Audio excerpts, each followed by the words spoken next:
This all started with Antoine when he was rushed into the New York City emergency room with bite marks all over his body. He would tell the doctor, "A pit bull bit me." The doctor told him, "Come on, man, don't do me like that. No pit bull bit you. How you got these bite marks? It's more like a monster bit you." And at that same exact time, an anonymous phone call would call the New York City Police Department and say they believe there's a wild animal in New York City, and they would give them an apartment number in Harlem to go check out. When the police went to that apartment, they knocked on the door. It's the police. But a human being didn't answer. "What is that?" And they would go knock on the neighbor's door. "You guys got a drill we could borrow?" The neighbor told them, "Yeah, why not? Here, use my drill."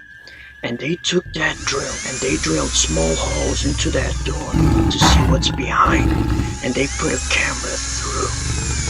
And they would see a 400-pound Siberian tiger. My man Antoine. This whole story started because Antoine is an animal lover.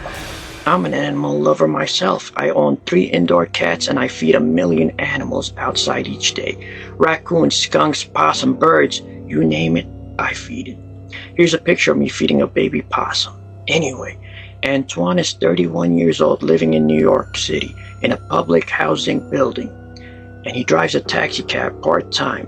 One day, he decides to go to Minnesota and illegally buys a small tiger cub and a small lion cub from an exotic animal trainer. And he would bring both of them to live with him in New York City in his apartment. My man Antoine. I believe Antoine is just cuckoo because he already has a 5-foot-long Caiman living with him in that apartment. Now he's going to have a lion and a tiger living with him. But the lion passes away because when Antoine bought him, he was already sick. So now he only has the tiger. Antoine would name the tiger Ming and take care of him real good and give him his own room. 3 years passed by, and Ming is a fully grown Siberian tiger now, 400 pounds, and Antoine feeds him 20 pounds of chicken each day.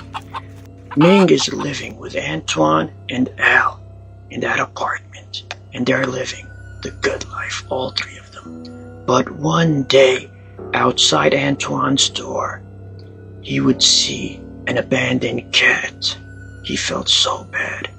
He would adopt that cat and bring him in to live with him and give him his own room and name him Shadow.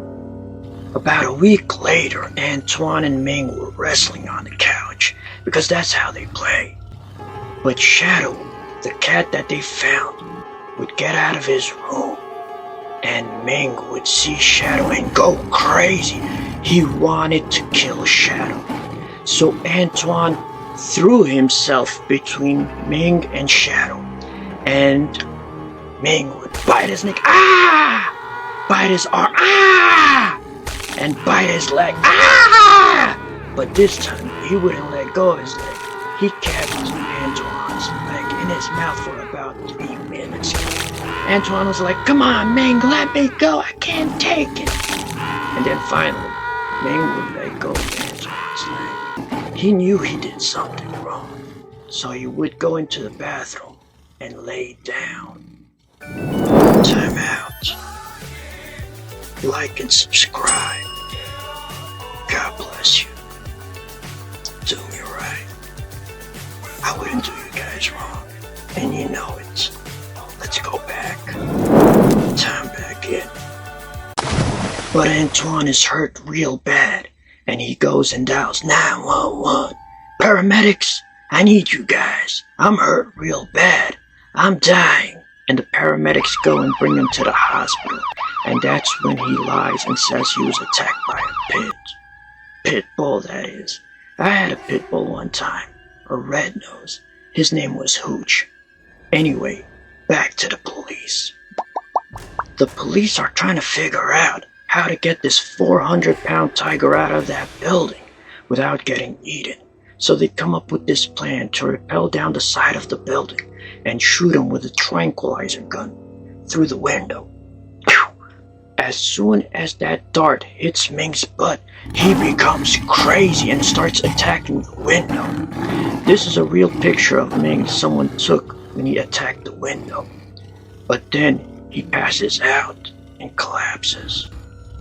So the police are finally able to enter Antoine's apartment and safely relocate Ming and Al. But then they go arrest Antoine, and he's found guilty for reckless endangerment and in possession of a wild animal, and he's given 5 months in prison. Yep, so ask me, what happened to all Antoine's animals? Go ahead, ask. Never mind, I'll just say it. You guys can't talk through YouTube. What am I saying? Shadow was never eaten by Ming, and he lived. Here's a picture of Shadow with Antoine. As for Al, he was rehoused in Indiana in an animal sanctuary. As for Ming, he was also rehoused in Ohio in an animal sanctuary that took care of exotic cats, and he had a good life. He lived until the age of 19. Actually, the age of 19 is a good age for tigers. I'm Ahmed Monsieur. Thank you guys for watching today's video. Please comment your opinion on this story. And please, like, share, and subscribe. God bless you. I'm out of this joint.